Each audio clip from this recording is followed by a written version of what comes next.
budgeting problems here countywide where we've had to reduce, but also we're anticipating some more problems with the state budget. With animal control, we don't have multiple funding streams. We don't have a lot of, certainly state and federal funding that we can draw down for social services and mental health. We can't do that for animal control. So what we really have to do is continue to just tighten the belt as best we can. Our goal with animal control is to maintain the services in Ukiah and in Fort Bragg. There, as Mr. Mitchell has said multiple times before this, there's no intent to close either of the shelters. So what we're doing, of course, with Fort Bragg is looking at how we can maintain the service out on the coast and do it in a more cost-effective manner.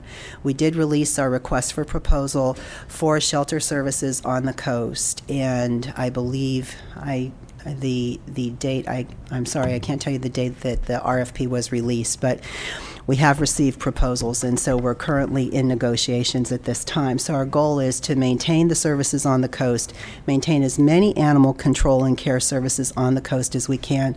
We are exploring some other alternatives, looking at utilizing the library possibly to do licensing. If we can have a terminal in the library where people could go in and do their licensing for their dogs, possibly reducing the foot traffic at the shelter if we're able to do something like that. And then the library, of course, is in an area that's much more accessible to the people that live on the coast, that live in Fort Bragg as well. So we're looking at different alternatives to maintain those services. Of course, the biggest one is the proposal that's out there in contracting out the shelter. So can you comment on the Ukiah shelter budget? Because we heard from those people today, and that's the source of some of the new communication we've received. And right. How does that budget fare with last year's?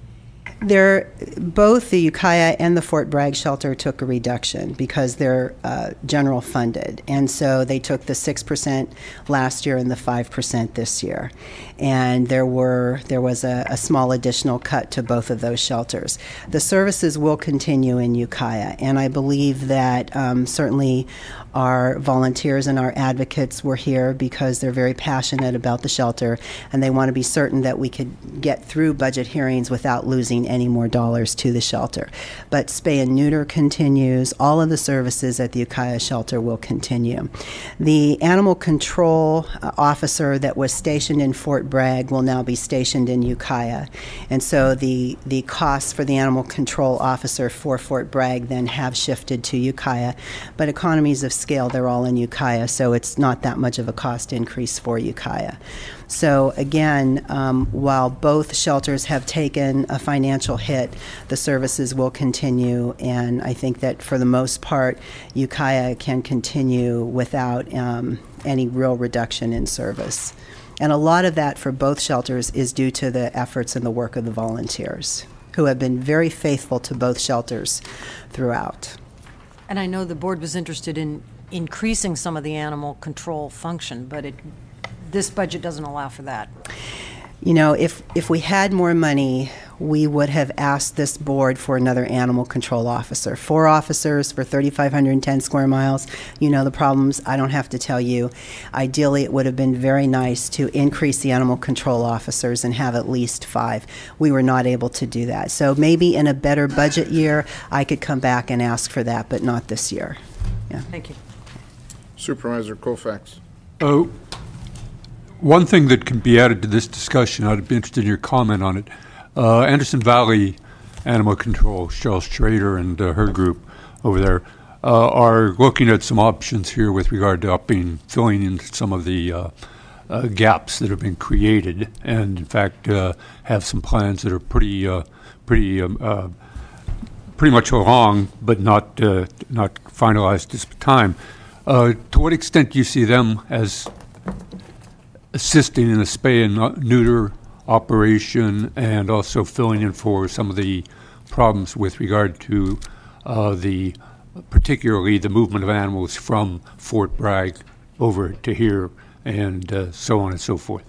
Well, you know, Cheryl Schrader and the Anderson Valley Group have been one of our biggest supporters with the animal shelter, and they have provided spay and neuter services and other services. They have donated dollars to the shelter and the care of the animals. They've been a tremendous partner. We are working with them and talking with them as to what more they can do for us and what we'd like to see happen. Certainly with the Fort Bragg shelter, though, and taking more animals from the Fort Bragg shelter. You know, that's a sensitive issue, and the people in Fort Bragg, also the volunteers, have done a great job. One of the reasons why the numbers are as low as they are at the Fort Bragg shelter is because the volunteers have either found homes or found rescue groups or certainly foster homes for the animals. So, you know, I think with both groups, we'll be able to continue to keep the numbers low at the shelter, and we are working with Cheryl Schrader in Anderson Valley more so to see what they can do, but still being very sensitive to the needs and the concerns of the Fort Bragg advocates. Thank you. Sure. Supervisor Pinches. Is there any chance we can expand the spray and neuter program to our state legislature? Well, there's always a chance for everything, Supervisor Pinches. And maybe that's a place for your $4,000. Miss Angelo, Yeah.